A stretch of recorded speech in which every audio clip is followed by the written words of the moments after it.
Hola y bienvenidos a este video de introducción al curso de seguridad. Tengan ustedes pues la más cordial bienvenida a este curso. En el transcurso pues de las siguientes 16 semanas espero poder compartir con ustedes pues una serie de conocimientos y sobre todo como digo yo, crearles conciencia con respecto a qué es eso de la seguridad informática. No es mi intención volverlos paranoicos del todo, pero sí crearles conciencia y que sean ustedes conscientes de una gran cantidad de problemas que hay en los sistemas informáticos que los hacen inseguros. Entonces, si soy capaz realmente de crear esa conciencia en ustedes y que ustedes con base en eso tengan prácticas más seguras y sean mejores ciudadanos cibernéticos o mejores ciudadanos del ciberespacio, yo creo que con eso me doy por bien servido. Comencemos un poquito con lo que es el contenido del curso. Vamos a ver una parte introductoria el día de hoy acá, donde vamos a ver algunas premisas básicas, lo que consiste en amenazas, vulnerabilidades, ataques, los servicios de seguridad de información y por encima el código de buenas prácticas de seguridad de información, que es el estándar ISO 27002 de 2013. Luego vamos a ver un módulo de criptografía. Vamos a ver entonces algoritmos de clave secreta, pública. Vamos a aprender cómo se acceden a través de la API criptográfica de Java, es decir, la manera como pueden ustedes implementar toda esta parte de criptografía en sus propios programas. Luego un módulo de seguridad física y ambiental, otro de control de acceso, donde vamos a ver toda la parte de autenticación. Uno de seguridad en las operaciones, donde nos vamos a dedicar a una introducción a hacking ético. Otra de seguridad en telecomunicaciones y un último módulo donde vamos a tocar el tema de codificación segura en Java, que es el lenguaje de programación que ustedes más dominan en este momento.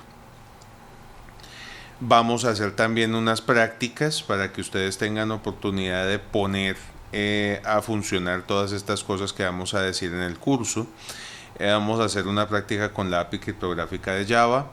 Vamos también a trabajar la parte de autenticación en dos prácticas, una de Secure Shell con autenticación de doble factor y otra de OpenVPN.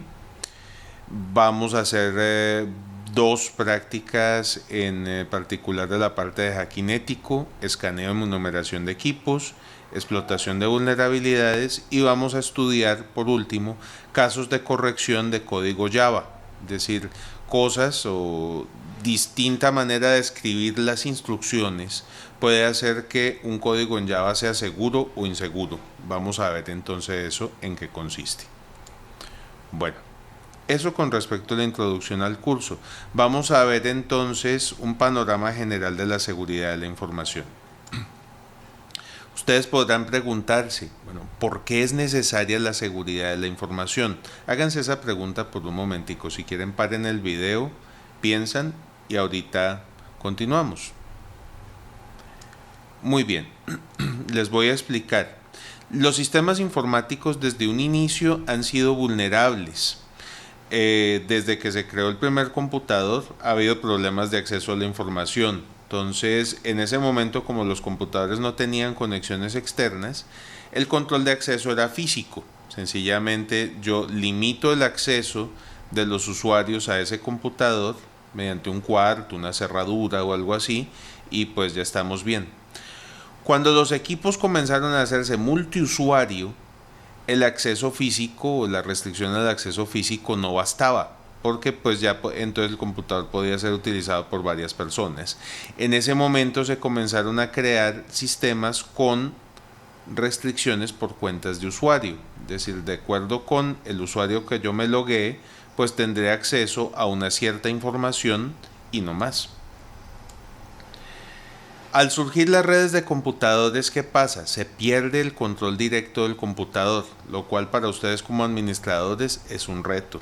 Y a mayor tamaño de la red, tienen ustedes una mayor dificultad de control. Es decir, por ejemplo, computadores que estén conectados en el internet y demás, pues potencialmente lo podría acceder cualquier persona que esté allá directamente en el internet. Respondiendo entonces la pregunta que nos hacíamos en un inicio, mientras ustedes no introduzcan seguridad en los sistemas de información, no van a poder lograr que la gente confíe en ellos. Es decir, todo se reduce a un problema de confianza. Pongamos por ejemplo el correo electrónico. El correo electrónico hasta hace relativamente poquito no tenía validez jurídica. Es decir, la gente sencillamente, si un juez o algo así, ustedes le presentaban un correo electrónico como prueba, decía, eso se puede cambiar, eso se puede adulterar, no me venga usted a presentar una cosa como esa. En cambio, si ustedes presentaban una carta normal de correo postal, eso sí se los admitían con evidencia. Fíjense que entre todo esto ha tenido que mediar una gran cantidad de cambios en las leyes, cambios en las costumbres de la gente y, entre otras cosas también, introducción de seguridad o de algún grado razonable de seguridad en estos tipos de sistemas. Bueno, ¿qué significa en sí que un sistema sea seguro? Significa que se cumplen tres premisas: confidencialidad, integridad y disponibilidad. Vamos a ver cada una de ellas. Bueno, además esa seguridad tiene que darse a nivel de equipos, tiene que darse a nivel de red, a nivel de software, y yo añadiría también aquí en este caso tiene que cumplirse a nivel de personas, que a rato son las partes más olvidadas de todo este sistema. Con respecto a la confidencialidad, ¿qué quiere decir que la información sea confidencial?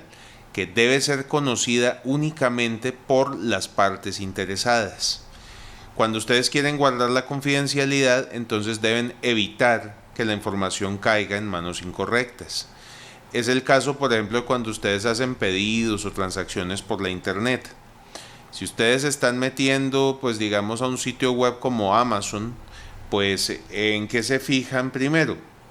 Lo más común es que ustedes se fijen acá que están accediendo por HTTPS y que aparezca el famoso candadito en el navegador. Eso les quiere decir que la comunicación, si este es el computador de ustedes acá, este es el servidor y esta es la red entre medias, toda la información que viaje ida y vuelta entre estas dos está cifrada, de tal manera que una persona que quisiera entrar a ver acá sencillamente no va a haber nada, pues por la propiedad de confidencialidad de la información. ¿Qué quiere decir que la información sea íntegra? Que debe conservarse en su estado original, es decir, no debe dañarse ni en tránsito ni en ninguno de los dos puntos, origen o destino. Un ejemplo de esto, las transferencias bancarias. Las transferencias bancarias o interbancarias, digámoslo en este caso, se hacen a través de una red internacional que se llama SWIFT. Los mensajes que se mandan por SWIFT, que normalmente van por correo electrónico, son más o menos de este tipo. Ahí está codificado, por ejemplo, vea el importe, es decir, la cantidad de plata que se va a transferir, a nombre de quién, a qué banco, desde qué banco, bueno, una cantidad de cosas. Y acá al final de la transacción ustedes ven ese par de códigos que se llaman MAC y check. Estos códigos se calculan con una clave secreta que comparten los dos bancos, y este código de autenticación acá depende de todo este mensaje. Es decir, si ustedes llegaran acá y cambiaran el valor, $5,443.99, este 5 por un 6, este código MAC ya no coincidiría. Entonces, de esa manera se puede dar uno cuenta que se ha violado la integridad de la transacción y tocaría rechazarla en ese caso. Disponibilidad es el otro atributo. ¿Qué quiere decir? El sistema o la información debe estar disponible cuando se la necesite. Es decir, no cuando a mí me dé la gana o no cuando el administrador le dé la gana, no, cuando el cliente la necesita. Y ustedes ahí pueden encontrarse una cantidad de cosas como, yo le garantizo, vea, que su información va a estar disponible un 99% de tiempo. Yo les pregunto, y hagan la cuenta, 99% de disponibilidad significa estar 3 días y 14 horas al año fuera de servicio. La idea es, ¿puedo yo tolerar eso? Puede haber alguien que les dice, no, yo le ofrezco entonces un sistema con 99.9% del tiempo disponible. En ese caso, ¿estarían ustedes disponibles o dispuestos a que el sistema les fallara 8 horas y 45 minutos al año? Piénsenlo. Esto pues involucra obviamente costos, pero si uno necesita tener la información disponible, por ejemplo, un caso de Amazon, pónganse a pensar cuánto le vale a Amazon tener sus redes por fuera un minuto. Imagínense la cantidad de pedidos que se están perdiendo. Entonces hay que pensar siempre en este factor. La seguridad no es absoluta, es decir, no es posible tener seguridad total. Dicen que el único computador completamente seguro estaría desconectado en un búnker bajo tierra, completamente desconectado de las redes, y aún así, si lo va a acceder una persona, yo diría que por ese lado hay problemas. Entonces, no podemos hablar de seguridad total, podemos hablar de minimizar la vulnerabilidad del conjunto de sistemas. Es decir, que por lo menos podamos dormir tranquilos en ese caso. Y pues nosotros tenemos que tomar medidas proporcionales a lo que queramos proteger. Es decir, si la información que yo tengo vale $1,000 y yo estoy empleando $10,000 para protegerla, por ese lado puede estar desbalanceada la cuestión. Afortunadamente se puede lograr un alto nivel de seguridad con la tecnología que tenemos. Y esto cada vez es más aceptado socialmente. Es decir, hace 10 años yo creo que mucha gente dudaba antes de querer hacer una transacción electrónica pues para alguna venta o con el banco. Sin embargo, el hecho de que ya haya leyes como la de comercio electrónico y que exista también la ley de delito electrónico, fraude y demás, ya eso le da uñas a la ley pues para poder castigar a los infractores y por lo tanto nos da a nosotros un mejor sentido de seguridad. En cuanto a seguridad de información, uno debería tener esto que se llama las 5 P's, debería tenerlas en cuenta: políticas, planes, productos, procesos y personas. Veamos qué es cada una de esas. La política es como nuestro norte, nuestro punto de referencia, es decir, ¿cómo sé dónde quiero llegar yo si no sé cómo llegar? Entonces todo eso lo puedo lograr yo creando políticas de seguridad que sean claras y que no vayan en contravía con los objetivos del negocio. Y otra cosa que tengo que hacer es divulgar esa política, porque de nada vale tener un documento de política archivado en un cajón.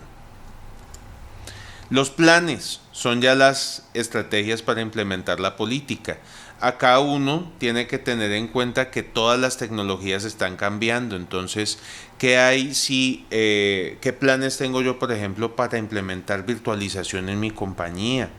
¿Qué cosas debería yo tener en cuenta para hacer que mi computación en la nube sea segura? Cosas que hay que pensar. Los productos ya son la manera como yo puedo, mis herramientas para ejecutar este plan y lograr los objetivos. ¿Cómo debería yo configurar esos productos para brindar seguridad, desempeño, escalabilidad, calidad en el servicio, cantidades de cosas? Porque si yo ofrezco seguridad y lo que hago es dificultarle la vida a la gente no los va a querer a ustedes. Les va a decir que ustedes están obstaculizando el paso del negocio. Importancia del servicio al cliente, es decir, lo que les comentaba ahorita, ustedes no los pueden ver como un estorbo. Y el hecho de que escoger todos estos productos no es una cuestión fácil de resolver. Esto no lo pueden hacer de la noche a la mañana. Les toca analizar con mucho cuidado y ya con base en eso entonces escoger una solución apropiada. Los procesos, pues ahí tenemos ya, una vez que ya tenemos montado el producto, ver entonces qué rutina de administración le hacemos, cómo hacemos para medir si todo se está desempeñando bien, cómo hago yo para manejar incidentes de seguridad, para monitorear, someter a pruebas, adaptar mi plataforma. Y finalmente, las personas. Realmente, ¿quién es el que dice la política? ¿Quiénes implementan el plan, los productos y los procesos? Todo eso lo hace la gente y muy a menudo se nos olvida. Entonces recordemos que nosotros estamos creando seguridad de gente para la gente. No lo perdamos nunca de vista, por favor.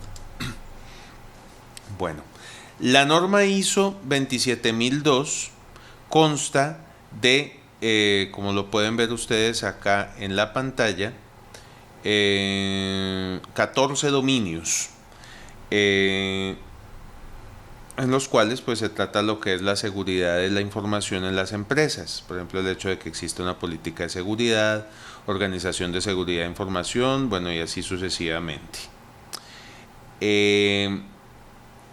Si nosotros nos vamos a ver lo que es el concepto de seguridad informática, fíjense que estamos hablando en este caso seguridad informática, solamente toca estos dominios, lo que es la parte de control de acceso, criptografía, seguridad física y ambiental, seguridad en las operaciones, en las comunicaciones y la parte de adquisición, desarrollo y mantenimiento de sistemas de información. Es decir, lo que tiene que ver con computadores. El enfoque de seguridad de la información lo incluye absolutamente todo, es decir, los 14 dominios. Entonces yo voy a tratar de ser siempre muy integral en este respecto, de hablarles de seguridad de la información, que si uno habla de seguridad informática se queda corto en este sentido. Hay que tener en cuenta los procesos y las personas. Bueno, vamos a hablar ahorita un poquito acerca de cómo tomar decisiones sobre seguridad. Uno, para este caso, debería hacerse 5 preguntas. ¿Qué quieren proteger? ¿De qué?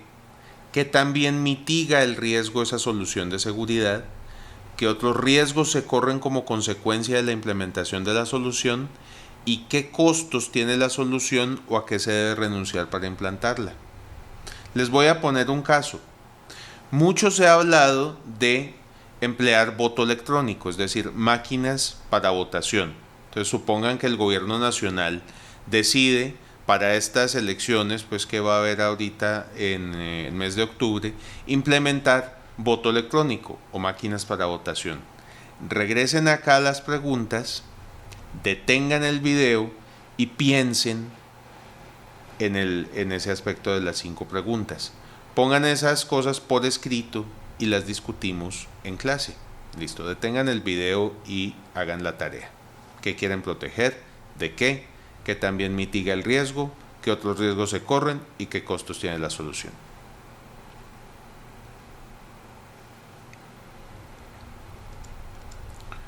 Muy bien, vamos entonces a continuar definiendo términos que vamos a emplear constantemente en este curso. El primer término, amenaza. Una amenaza es una violación potencial de la seguridad. Fíjense que en este caso no estamos diciendo que haya ocurrido, sino que es latente. ¿Qué tipos de amenazas tenemos? Destrucción de la información o de otros recursos, modificación de la información, robo o publicación indebida de la información o interrupción del servicio. Hay amenazas, también se pueden catalogar en accidentales e intencionales. Una amenaza accidental, por ejemplo, una falla del sistema. ¿A quién de ustedes no le ocurre una pantalla azul en el sistema? Ahí tienen ustedes el caso de una amenaza accidental. Error humano, es decir, uno no está libre de meter un dedo mal y de pronto borrar unos archivos o una información que es importante.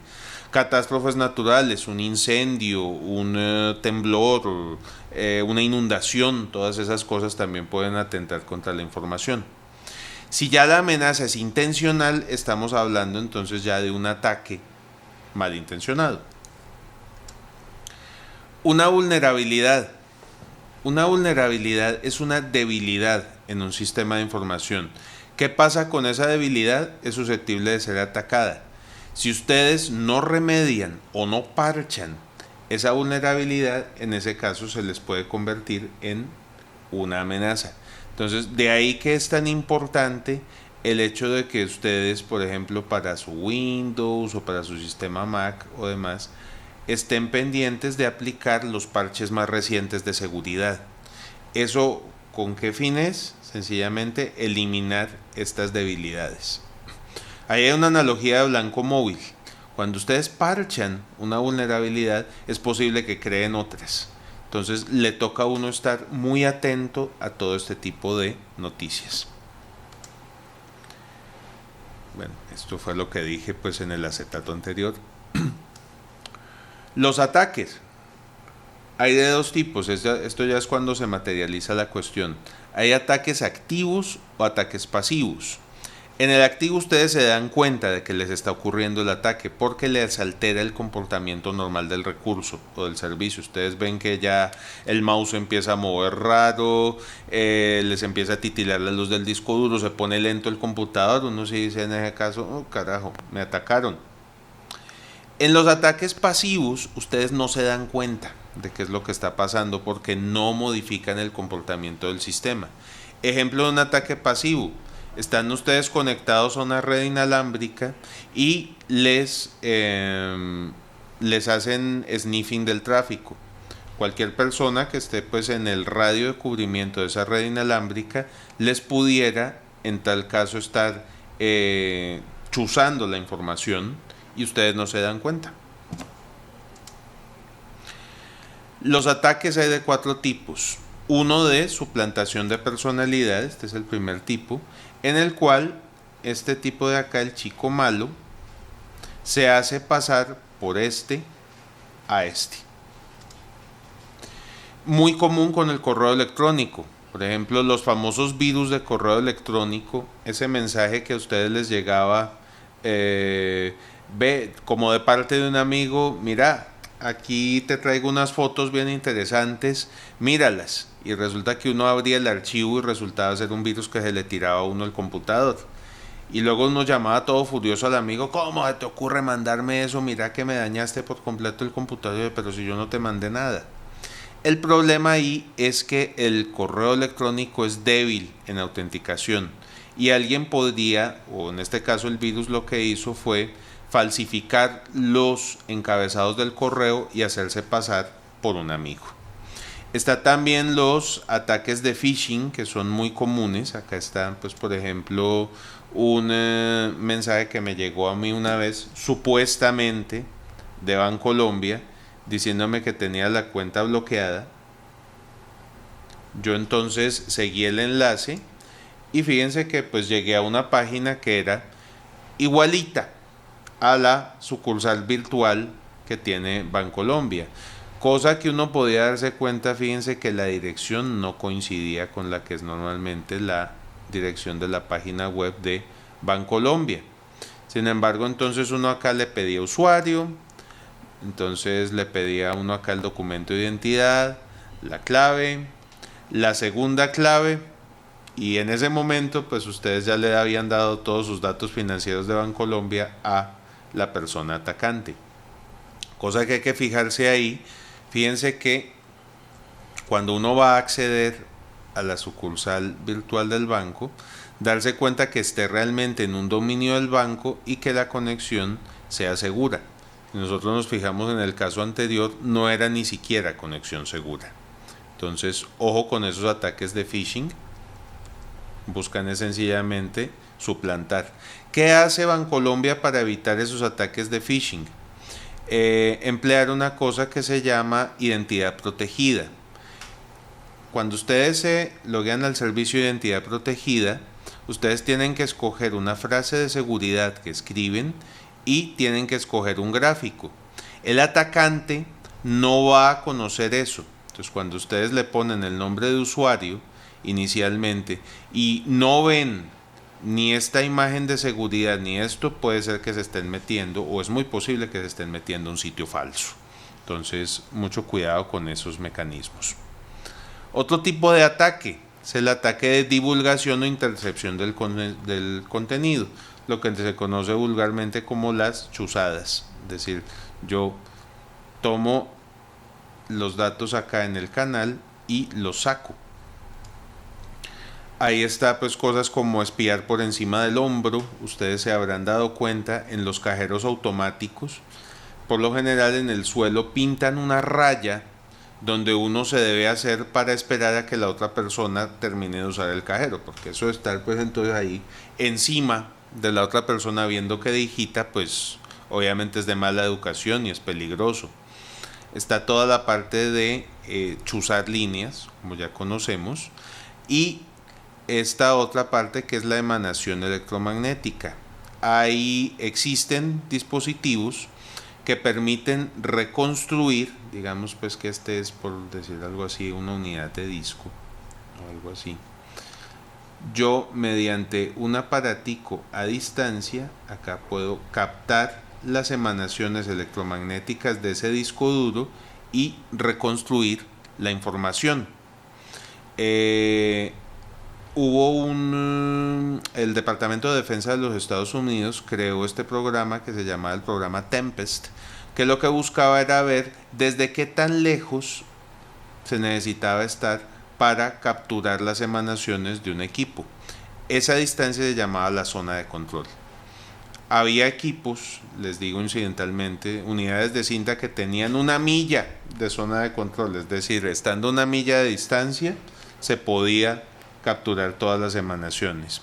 Única solución acá, que ustedes metieran su centro de cómputo en una jaula de Faraday, es decir, en una caja aterrizada, de tal manera que no entren para nada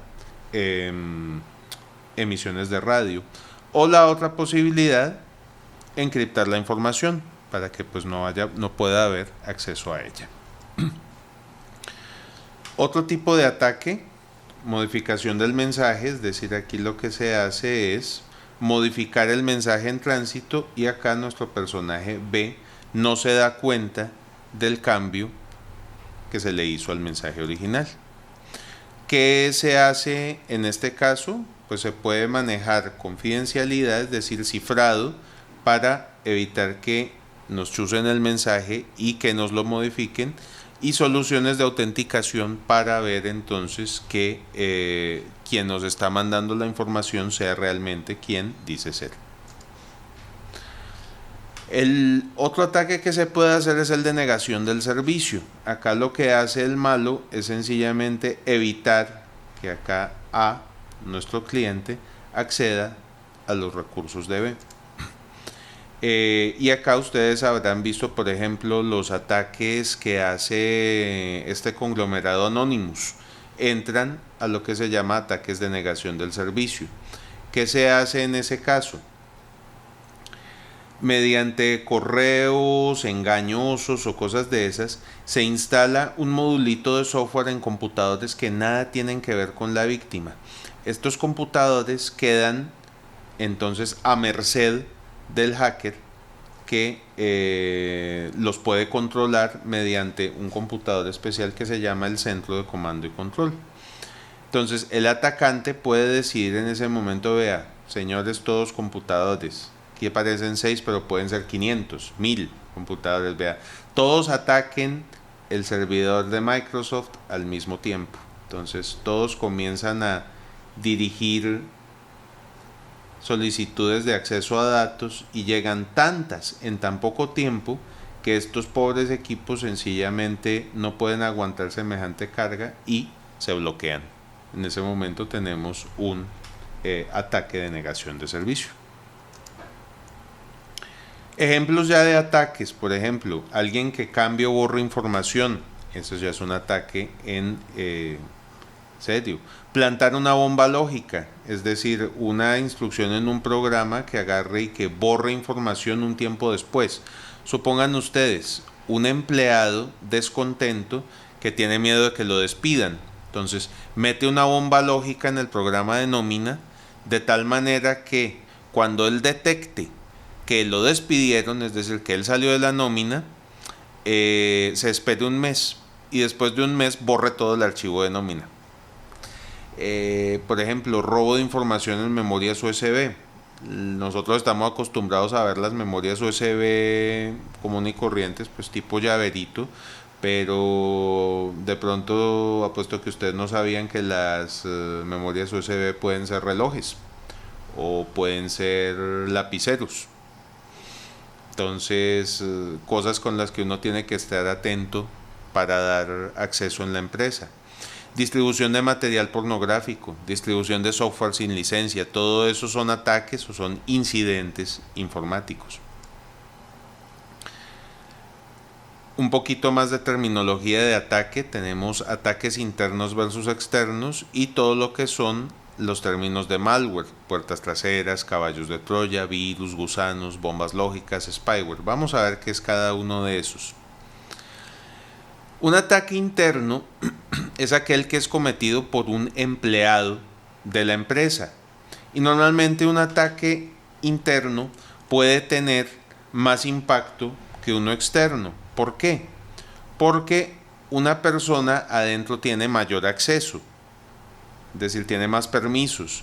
Y si está descontenta, si la sobornaron, si cualquier cosa de estas, pues podría llegarlo a atentar contra los recursos de la empresa. No quiere decir eso que los ataques externos también pueden ser muy graves. Una puerta trasera es un punto de acceso no documentado a un programa. Si no se la han visto, les recomiendo que vean la película Juegos de Guerra, pues es ya bastante viejita, de los 80s, pero les muestra perfectamente cómo hace acá el protagonista, que es Matthew Broderick, para acceder a un computador del gobierno a través de una puerta trasera, es decir, un punto de acceso no documentado. Los caballos de Troya son programas que tienen apariencia inocente y que realizan funciones nocivas cuando ustedes los ejecutan. Viene de la leyenda griega del caballo de Troya, en la cual pues para vencer a los troyanos, los atenienses fabricaron un caballo de madera y metieron a algunos de sus mejores soldados adentro y lo dejaron fuera de las puertas de la ciudad a ver qué pasaba. Los troyanos adoraban a los caballos, pensaron que era un regalo de rendición de los griegos, de los atenienses, metieron el caballo a la ciudad y bueno, ahí fue Troya. Los virus son programas de computador que tienen dos partes, un módulo de infección, es decir, que le permite copiarse de un programa a otro, y una carga útil que es la que hace el daño en este caso, pone el computador más lento, borra archivos, todo ese tipo de cosas. Los gusanos se difieren de los virus en el sentido de que se difunden pues más que todo por la red y lo que tratan de hacer es tumbar las máquinas en las que se instala, consumir recursos. Casos famosos de gusano, el primer gusano que existió en la red que fue el gusano de Morris, que se repartía por el servicio de Finger y por el sistema de correo y que paralizó prácticamente lo que era la internet en ese año. Estos otros que son los gusanos Code Red y Nimda, que estaban orientados a SQL Server, SQL Slammer, Blaster, que reseteaba los computadores, MyDoom, Sacer, bueno, ahí hubo una cantidad de vulnerabilidades de Windows por esos años que permitió el surgimiento de todos estos gusanos. La bomba lógica, ya la explicamos con el caso del empleado descontento. Y el spyware, que es software que se instala por lo general sin el consentimiento del usuario.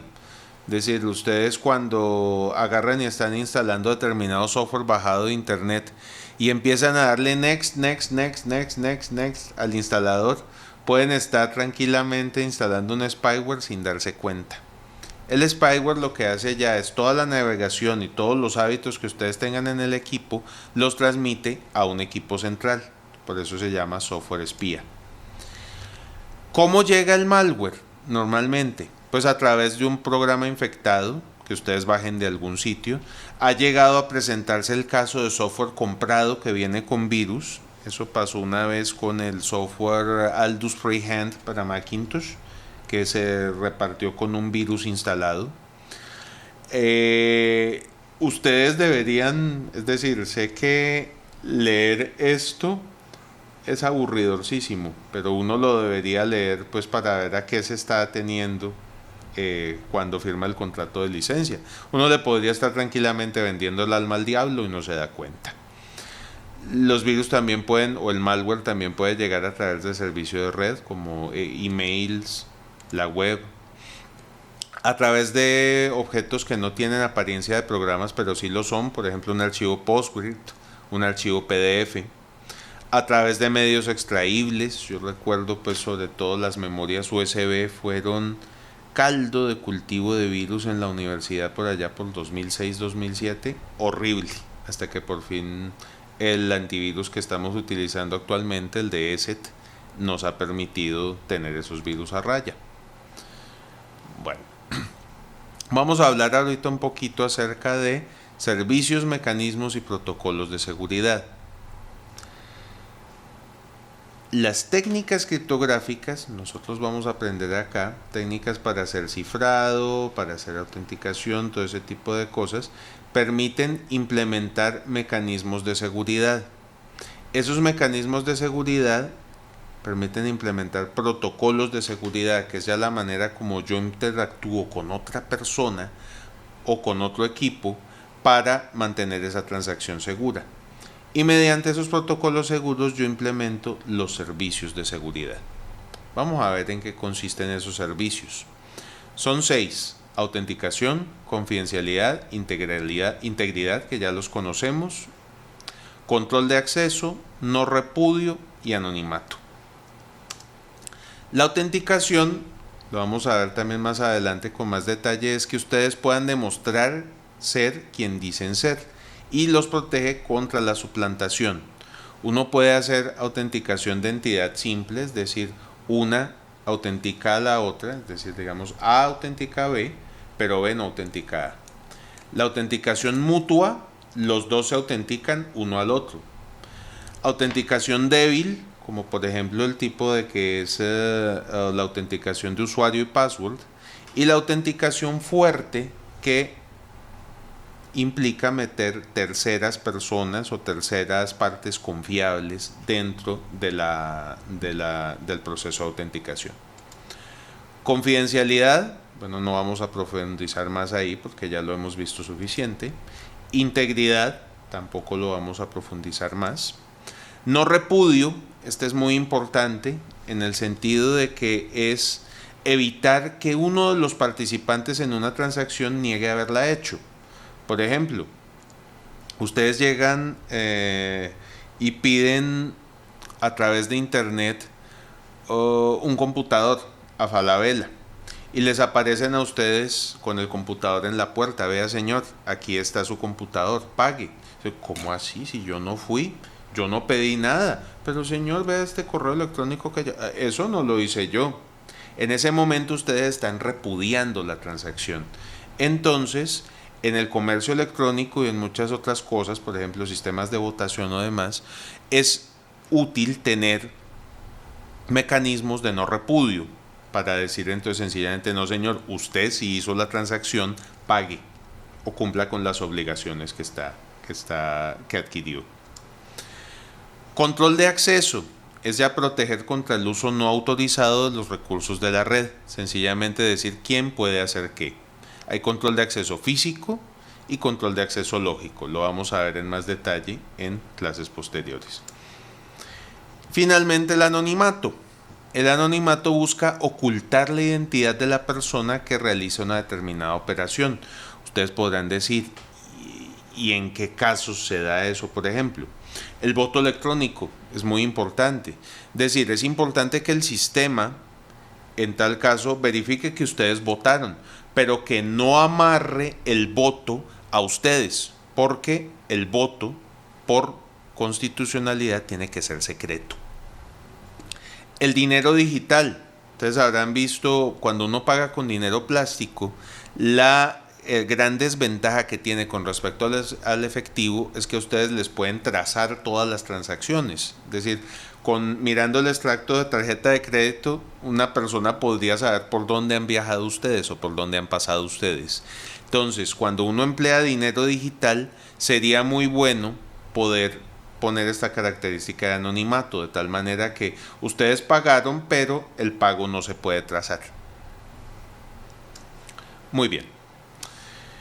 Ya para terminar esta sesión vamos a ver un poquito lo que son los 14 dominios del estándar ISO 27002, que es, como les digo, un código de buenas prácticas de la seguridad de la información.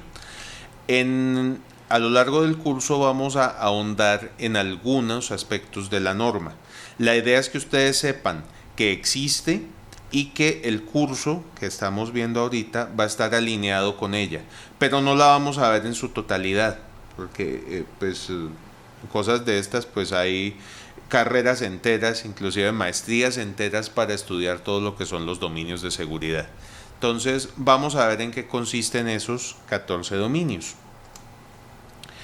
Hay un dominio que se llama Política de Seguridad de la Información, que indica que ustedes en una empresa deben tener la política y debe existir compromiso por parte de la alta gerencia. Es decir, si todas estas cosas con respecto a seguridad de la información no tienen compromiso de la gerencia, olvídese, no van a poder implementarlo, sencillamente porque no tienen apoyo de la empresa.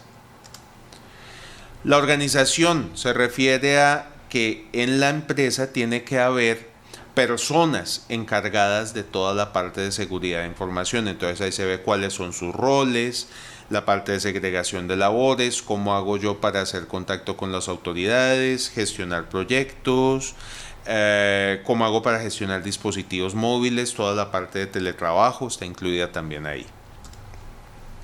Seguridad en el recurso humano, tercer dominio. ¿Qué hago yo antes de contratar a una persona? Mientras está trabajando y cuando la voy a despedir o la voy a cambiar de empleo. Son cosas que toca tener en cuenta. Gestión de activos. Un activo es toda aquella cosa que pueda contener información o que pueda representar información para la empresa.